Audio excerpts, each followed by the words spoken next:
I'm Joel Morrison. I'm interviewing my grandpap who was in the Navy during the Korean War. Okay, what was it like? Well, like I say, war is hell. And that's right. That's what it is.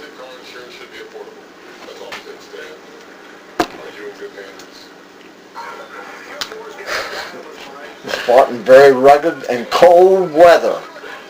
Get 40 below zero in the wintertime. Okay. How did it begin? North Korea invaded South Korea over the 38th parallel. Okay. How did it end? They fought to stand still and then they had a truce. Okay. Who all was involved? The United States, North Korea, South Korea, and I'm sure there's other countries, but I forget. Okay. Well, why did the U.S. get involved into it?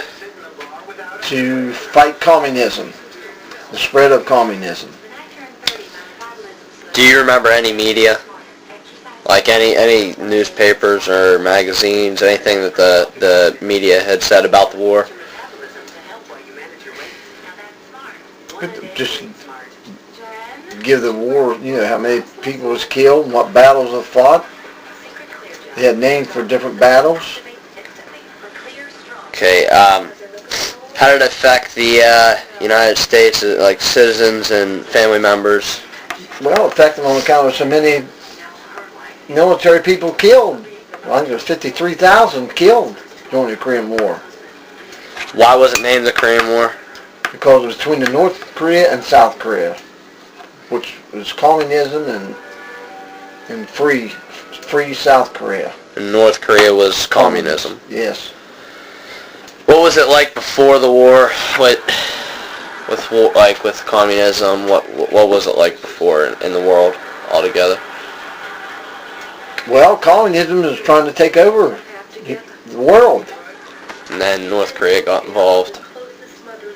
Okay, well, when you were in the Navy, what role did you play in the Korean War?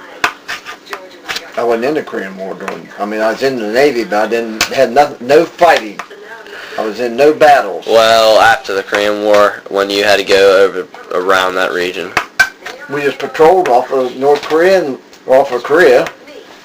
And then, like I said, when communist China invaded, overrun the Taichin Islands, we went in and evacuated all the Chinese nationalists and destroyed all military installation and stuff on the island so the communists would not get them for their use. Okay.